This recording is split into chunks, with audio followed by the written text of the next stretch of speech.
Hello, and welcome to Films and Other Such Nonsense, where we discuss genre films and other obscure oddities.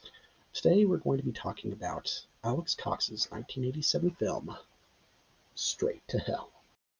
Before we talk about this film, let's talk for a moment about Alex Cox. Alex Cox was a filmmaker who had started off his career with a film called Repo Man, which has become a cult classic even released by the Criterion Collection. He followed it up with Sid and Nancy, starring Gary Oldman, and that was another actually very successful film for him. So at the time he made this movie, he was doing pretty well for himself as a young independent filmmaker.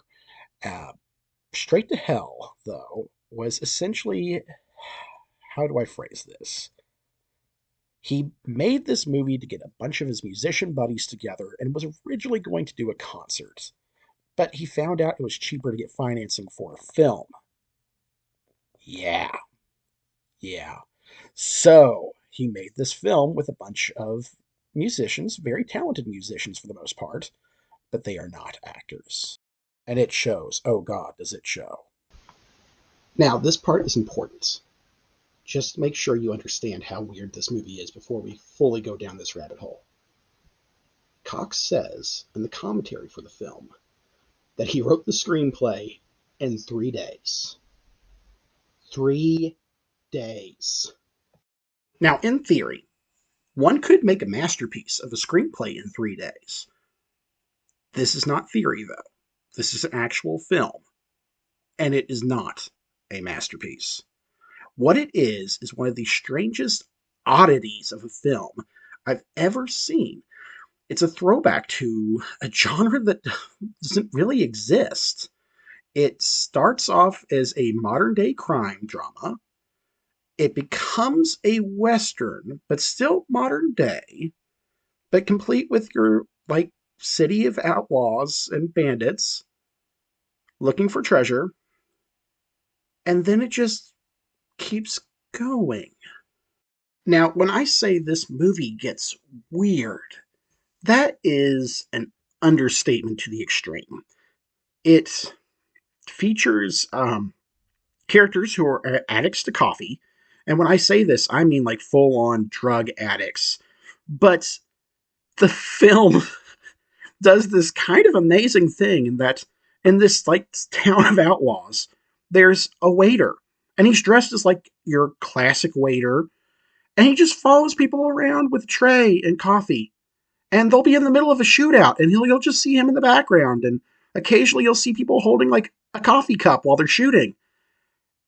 It's just bizarre. I have seen so many weird movies in my life, but some of the creative decisions in this are just absolutely bonkers. I don't get how anyone could have read the screenplay and greenlit this. It just doesn't make any sense. I mean, we've got the weird waiter, we've got this random guy who keeps on talking about he's a shopkeeper, and yet he's like talking about how he was in the army, and he seems to have flashbacks at some point. He keeps on like threatening anybody who looks at his wife, and just a lot of weird decisions with this character. And then there is Carl. Carl is a hot dog salesman. He has no purpose in this movie other than to be a hot dog salesman who everybody mocks, makes fun of the entire movie. He's just here. What mysteries do you have to speak to us, Carl? Perhaps the secret of the movie is unlocked in Carl. I don't know. I don't know. I'm joking, of course. Carl serves no purpose in this movie. He's a joke character. He's killed off in a joking way. It really is hard for me to understand how a filmmaker like Alex Cox made this movie. I mean, I get that it was supposed to be a concert.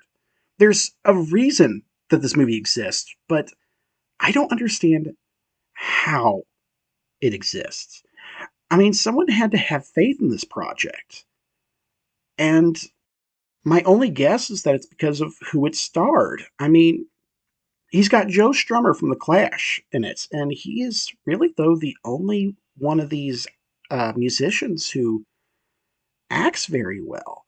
Uh, he actually does surprisingly good. Maybe it's just because everybody else is so awful, but he had so many other talented people. I mean, if you know punk rock from the 70s, 80s, you're going to see a lot of familiar faces and a lot of just rock stars at the time, like Courtney Love's in this.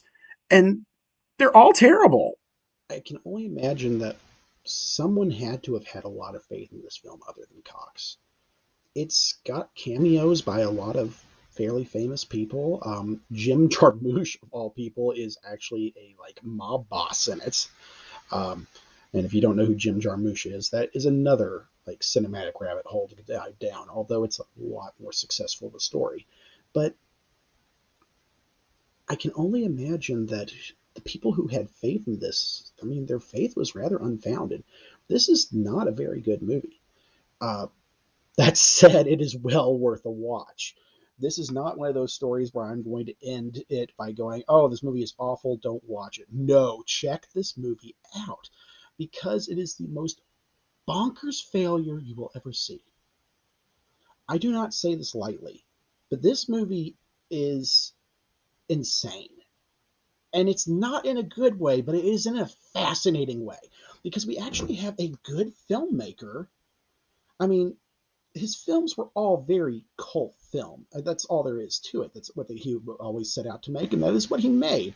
Repo Man's a weird movie too, and Walker is arguably even weirder, but he never made movie. But this is a like a student film experimentation by someone who is no longer a student, and it's fascinating. It's not good. It's kind of awful, but in a very entertaining way.